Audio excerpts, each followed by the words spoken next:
Hey everyone, welcome to the Royce Reports. I'm your host, Royce, and on this channel we talk a lot of things Xbox, so if you think you might be interested in that, well, then you're in the right place. And think about hitting that subscribe button. And today, I kind of want to give you guys my review on God of War Ragnarok. Now, I beat this game a few weeks ago. It's just taking me a long time to just gather my thoughts and to, well, press record on this video here. But as we all know, at the Game Awards, God of War Ragnarok walked away with a lot of awards, but it did not walk away with Game of the Year. And in fact, that went to Elden Ring. And so now I get to ask the question, did God of War Ragnarok deserve Game of the Year? Well, let's get into it.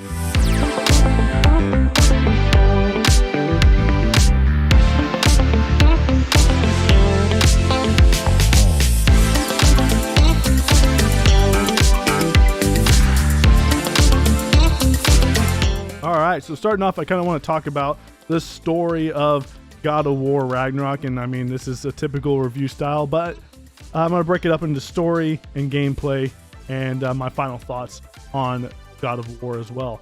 So, story.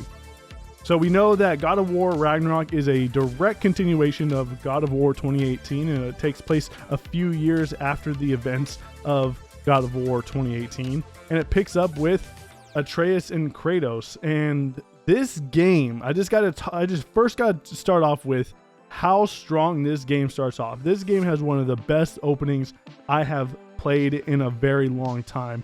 It is a pure adrenaline fuel roller coaster the first 2 hours of this game. It is just constant satisfaction, and just they are really flexing their muscles on what this game is capable of and what it's going to look like for us on the journey ahead. And they introduce us to a lot of very interesting characters and very interesting takes of these characters. So we get introduced to Odin and Thor right off the bat, and I just want to say that these character takes are phenomenal. I love the way they changed what we thought Odin could have been and what we thought Thor would have been, and they're standouts, absolute standouts. But that's where there's also issues with this game. It just throws you in, and it's just this constant, just overwhelming AAA blockbuster event that doesn't let go for a while. And what I mean by that is that it doesn't feel like I'm in control of these characters for very long. Like, I don't have much to do regarding anything going on. They limit the exploration, they limit the combat. There is not really a whole lot going on, and that doesn't change until you get to around the 6 to 8 hour point in the game. And so the real issue going on here when it comes down to the story of God of War is pacing issues. Just because you have this great opening, and then once you're finally able to get into the reins of Kratos, that's when they also decide to take characters away. You're playing this game for one reason, and that is to see the continuation of Atreus and Kratos and the relationship between them build. And what they do is they take that away from you because they make Atreus and Kratos separate for a big chunk of the game. And it's obviously due to story reasons, but that's not what I'm here for. I'm here for the relationship. The relationship is what's most important to me, and I know it's really important to a lot of people as well. And they kind of take that away from us, and you don't get that until the later half of the game, because the middle section of the game is just you by yourself, whether you're playing as a Kratos or whether you're playing as Atreus. And I feel like that detracts a lot from this game compared to the story in God of War 2018. But then once it gets back together, when the crew's all back together hanging out, it feels a lot better, and the story progresses just fine, and then it ends on a high note. It really does. But I just wanted to talk about the major gripe that I have about the story is just the pacing issues. The pacing issues are so just bad. It fluctuates so much in this game that I actually was ending up getting bored, and that's not something I felt in the first God of War 2018 at all. Like, I never had a portion of that time where I was like, oh man, I'm getting bored of this. Whereas I was in God of War Ragnarok, I'm like wanting to get through it just because I want these people to get back together, or I want to be able to play the game and not have to be this long just walking simulator. But that's not what we got. And I know that the whole focus of this is story, and they wanted to tell the story of Ragnarok, you know, the major apocalyptic event that we all know about, that is what is all these 9 realms are going to be destroyed, and it's up to Kratos and Atreus to prevent that from happening, and to have them defy what is written, what is told, what is foretold, what is destiny. And all these questions come up, and it's very intriguing to see all these questions come up, and you start to ask yourself these things as well, like, hey, is what they're doing supposed to be happening? Like, or is this supposed to be what is hidden? It's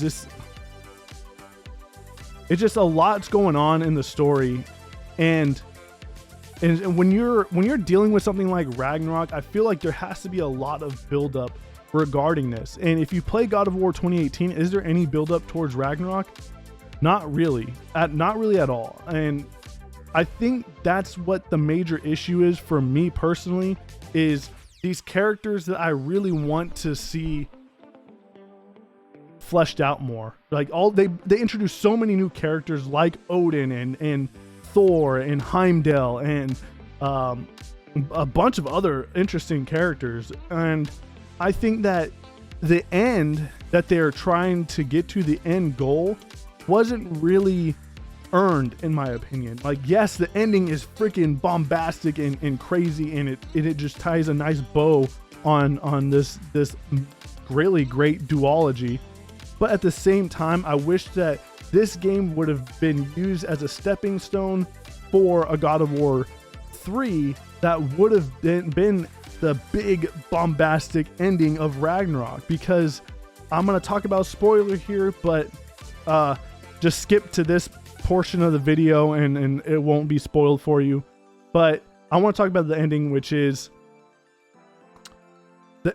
everyone comes together. They unite all 9 realms to fight up against Odin and Valhalla and all these people that Odin has under his control to prevent Ragnarok. And throughout the journey, we discover that Ragnarok is actually not the destruction of the 9 realms, but actually the destruction of Asgard. And so you have all the 9 realms come together to try to beat Odin and his people under his control, all the Valkyries and all this. Which is a great scene, a great moment, great characters, especially great character moments in this section of the game. But what happens is everything just seems to be coming out of nowhere. Everything just seems to be happening so fast that I don't really have enough time to let it all soak in. We know this is a huge moment, and you don't get to see what's going on with the grunts, or you don't get to see why these realms decided to help Kratos in the first place, because Kratos hasn't really done anything to garner any favors for anybody.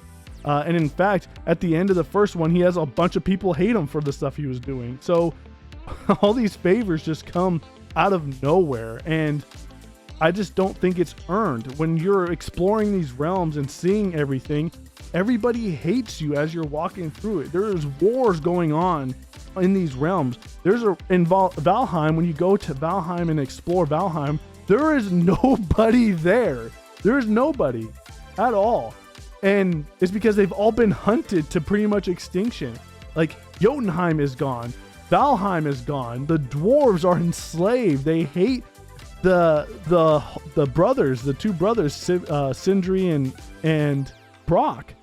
So where is the support going from? The Dark Elves are at war, and it's just like, I don't know where all these people and these armies are coming from. And if there is an army, I don't know what justifies them to fight at all. So that's the real bummer to me. And I know that's obviously one aspect of the game, but combining that with the fact that there was them taking away Atreus from Kratos and not really having these characters build towards each other but build away from each other, it kind of was a missed opportunity. I wish that the father-son aspect of this of the story that we've all been wanting to see was fleshed out more, because we did get to see a huge growth for Kratos in the 2018 God of War, and to see him go from that kind of calloused person who is very shut off from his feelings and not willing to show that he cares for his own son, to someone who is showing more emotion, has showing more respect towards his own son, and giving him that freedom to choose what he thinks is right, because he knows that deep down he trained him to be the man that he is today, and he just has to trust that instinct. And when it comes down to God of War Ragnarok, he is automatically just shifted to that type of dad, that person who's always like, oh yeah, I'll listen, I'll go with you no matter how far, like blah blah blah blah blah. And it's just like, where did you get this from? Because you finally did achieve that at the end of God of War 2018, but that took a whole entire game for you to be that way.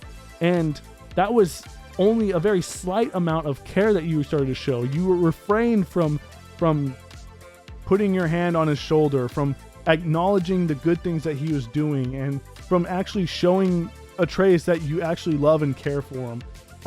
And in this game, it just starts off with him kind of just always having his back regardless of the situation. So where was that character development? Where was that character growth? I wanted to see that. I needed to see that. That was something that I was really looking forward to, and that was a major setback for me. And I wish that they would have, I wish that there was another game to allow for that growth to happen, or I wish they would have gone a different route in the story, because a lot of the story honestly is just nothing going on. And if you kind of think about it, nothing does get achieved throughout the story. And there is this MacGuffin that they use, which is this mask that is supposed to be able to see and answer any of these questions that you might have. The universe's answers at your fingertips. And this is something that Loki has been struggling to try to find himself throughout thousands of years of being alive. And the reason why he went blind in the first place was because he didn't have the necessary tools to actually use to do that and achieve that power. And him going and destroying these different realms was to try to find any form of clues to help him answer those questions. And that it's a very interesting idea, but that is never really brought up upon throughout the story. Like, yeah, that's the whole purpose of Loki being there, but it's just a MacGuffin. It's just a device that is used to carry the story forward, because there's nothing else going on other than that. And it blows my mind that that's the story you guys wanted to tell. It sounds like I'm shitting on the story, but it's a decent story overall. Great acting, great music score, great combat, but it's just, I wanted more from the story. And I feel like a lot of people are praising this story and saying it deserves to be Game of the Year based off of that. And I honestly don't think that. There's literally, can you tell me what happened here? I don't know what's going on in the story. There's nothing going on. I'm telling you, there's nothing going on. And their whole game is trying to figure out either how to prevent Ragnarok, which they don't really try too hard to prevent, or how to get to Asgard, because there is no way you could get to Asgard, and there's no back ways or anything like that to get there. So how do we get to Asgard? And they don't ever try to look for a way. And the way they get to Asgard just kind of falls in their lap. And it's just like, it's just kind of just, I'm just watching a movie play out is essentially what I feel like. Whereas in the first one, there was a lot of great things going on, a lot of character development that was happening, a lot of introductions to the world. And my issues with the first one was that there was a little bit of weirdness when it came down to the way they decided to treat Atreus. And that was my biggest gripe of the game, was this character shift that Atreus has when he realizes that he's a god. It's just flip 180 immediately, and it doesn't seem right for his character. And they fixed that going into this one, but at the same time, there's those other issues that I have with it. But I want to talk about some of the things that they did do better. If you watched my God of War 2018 review, you would notice that one of my issues was the character development for Atreus and him really just swapping. But also another gripe was the exploration of God of War 2018. And that was the fact that, hey, this game, you're spending a lot of time in Midgard. And in fact, you spend all of your time in Midgard, and all of the backtracking that you do is like cool and all, but this is a game that's supposed to be spent within 9 realms, and we have 2 of those realms being challenge realms, and 2 of those realms being realms that are story purposes, which are only vertical slices of what those realms have to offer, and then you have everything else is just locked off to you. Now in this one, you do get to visit all the realms, which is awesome, but what's even more awesome is how much bigger this game is in comparison to God of War 2018.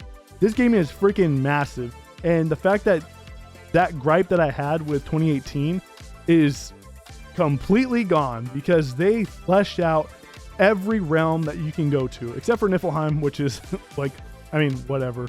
But like everything feels realized, it feels lived in, it feels like this is a real realm, and you could go and explore it to your heart's content.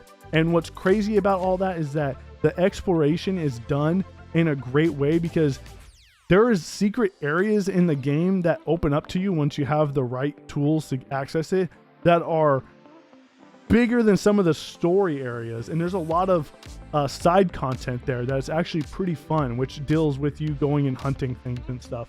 So that was one of the biggest complaints I had in the original, and that complaint has been squashed with this one, because this game is probably going to take you anywhere from 40 to 50 hours to platinum if you are interested in any of that. But that also brings me to the gameplay. The gameplay of this game, I thought the gameplay in 2018 was good. This one is even better. They went and they improved upon everything from the 2018 combat. And I didn't think they could do that, because I felt like the 2018 combat was actually pretty fleshed out and was fun. And they added even more. And I think that was really cool. They added different shields for you to use. They added an extra weapon with the drop near spear that you end up getting later on. And they have a bunch of new techniques and stuff, and including Loki or Atreus. He also is very useful. And it's not just that one attack that you have. You can have multiple other attacks that you could go through and change up. And I think that is brilliant. They really do a great job at making him feel useful as a side character, which they also did in the 2018 version, but this one even more so. So the gameplay itself is just an added addition to an already great combat system from the previous one. And again, the thing about this combat system is, if you're not utilizing it properly, if you're not going in there and changing up your tactics and doing combos and using your abilities and using your companion to help you, you're not really going to have a good time. You're just going to be button mashing through, and that can get really repetitive and really boring. So swapping it up, swapping the weapons, having the right gear for the right fight is really important, especially since now they've added mini bosses. One of the major gripes that I had in the previous one was that there was no real mini bosses, and the bosses that we did have were not what God of War as a franchise is known for. And I gotta be honest, this one has the same exact issues. The major boss fights that you go through in this game, some of them are very unique, but at the end of the day, it's still that same thing where it's just a very stereotypical boss fight. It's memorize the moveset, understand what weapons are gonna hurt him, and utilize the right weapons, and just memorize the attack pattern. And that's not what I really like in boss fights. I like being able to see boss fights that are very creative, that make you go and utilize something that you're not normally used to using to change up your tactics, or to be very fucking crazy and huge like they were in God of War 3 and God of War 2. But we're still not getting that. And they tried to do something else with bringing in mini bosses, and you run into these guys quite a bit throughout your playtime. And honestly, all they are is just enemies with longer health bars. That's basically it. And some of these are just kind of a pain in the ass to get through, not because they're hard, just because they're kind of boring. Like, there's this one enemy that comes up that's just a fucking eyeball with tentacles, and all you have to do is just hit it in the eye and destroy some pillars. And these things are not very hard. They're just tedious and boring. And like, I don't think I've ever gotten hit by those things. Like, that's how very obvious their attacks are. That's how very easy they are, and they're not really hard. There are some hard, difficult enemies in the game, like the Valkyrie Queen and some of like the berserkers and stuff, that you will either have to level up your gear to actually fight, or utilize all your tactics and gear. And those fights are the ones that really do stand out. But at the same time, nothing like the original God of War series, and they are kind of missed, to be honest. So what? There's a lot of things that it sounds like I'm griping on, but I gotta tell you that this game, regardless of all the things I was talking shit about, is phenomenal. It is a game that I really do think you need to experience at some point in your life.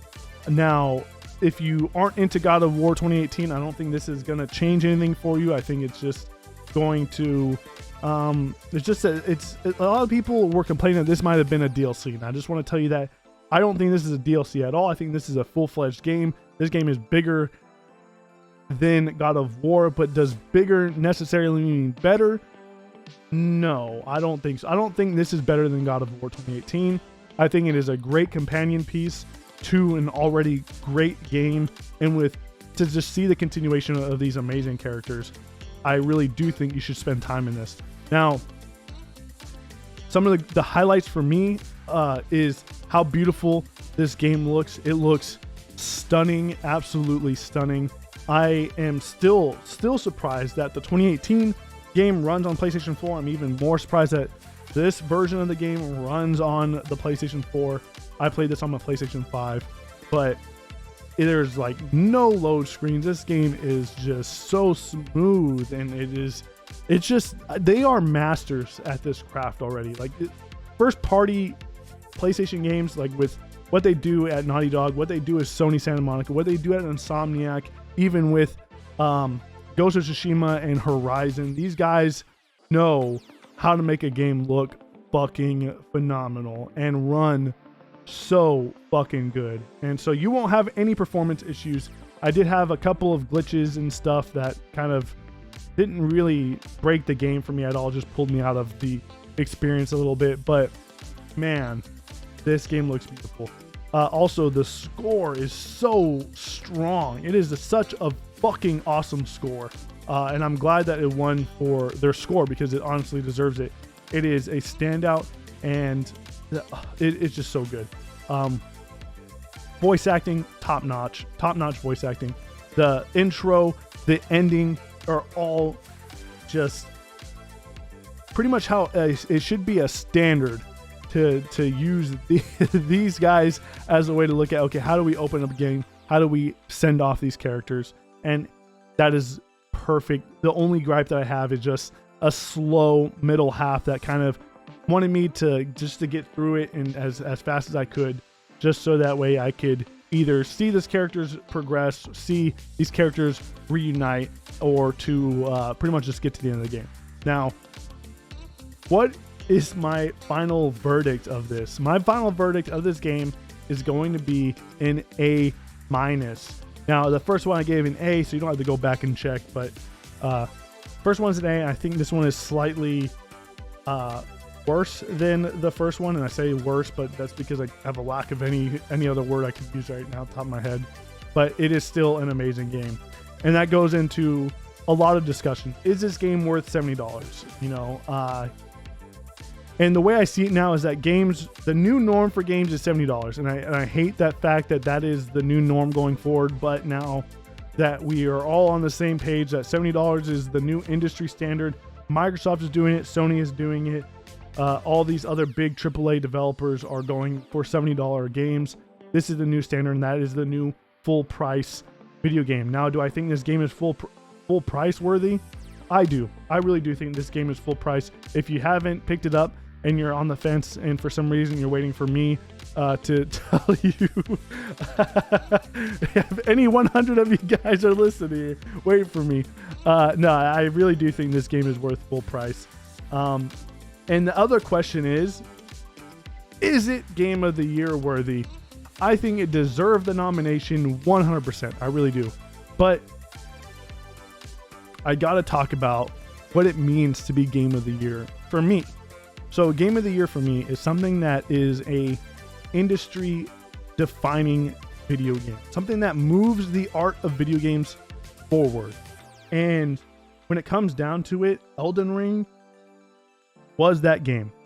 It honestly is. And the reason why I say that is because Elden Ring did something that hasn't been seen for a long time, which it allowed something like Elden Ring, which is not for casual gamers by any means, to have the casual gamer come in and accept it, and to actually have that completion rate of according to all the trophies and the achievements and stuff, to have that completion rate is phenomenal. And especially with how we all know From Software does their Dark Souls type games, that is a huge thing for them and for the industry going forward, because this allows people to look at Elden Ring and study it and determine what made this game so successful. Was it the difficulty?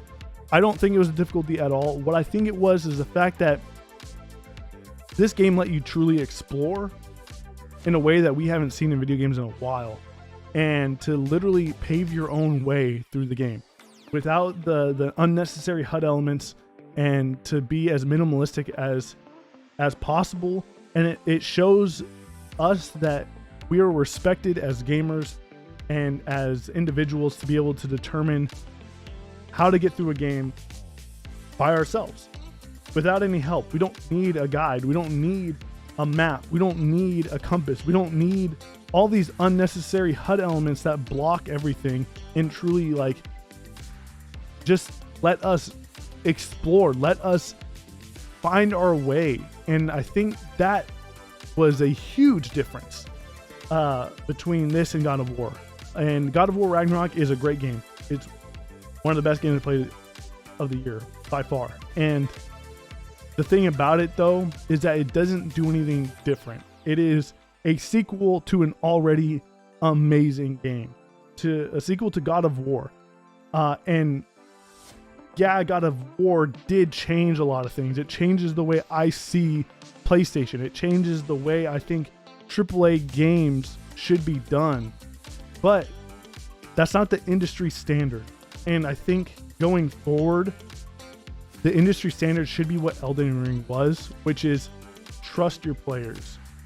Trust them that you don't have to hold their hand for everything. And I think God of War Ragnarok does hold your hand quite a bit. And I think it a large portion of this game is it holding your hand through the story and not really letting you explore. And I feel like that kind of hinders a lot of what made me love the first God of War, so the 2018 God of War, because in this God of War game, you don't get that. You have to wait so long to actually go and explore this world. And it's like, hey, developers, I want to see the work you guys have struggled and strived to produce, and I want to see it. I want to explore it. Why are you guys preventing me from doing that? Why do I have to wait so long to explore every nook and cranny? Like, I don't need 8 hours to get into a game. But that's just my opinion. What's yours? Let me know in the comment section below. Is A- wrong?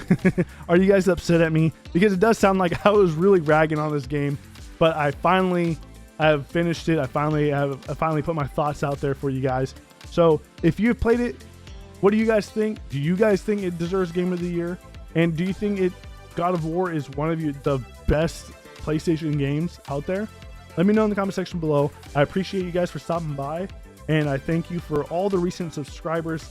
I have been growing pretty steadily, and I thank you guys for listening and wanting to watch my my content. So thank you. I hope you guys have a great holiday, and I'll be seeing you guys on the next one. Remember, take it easy.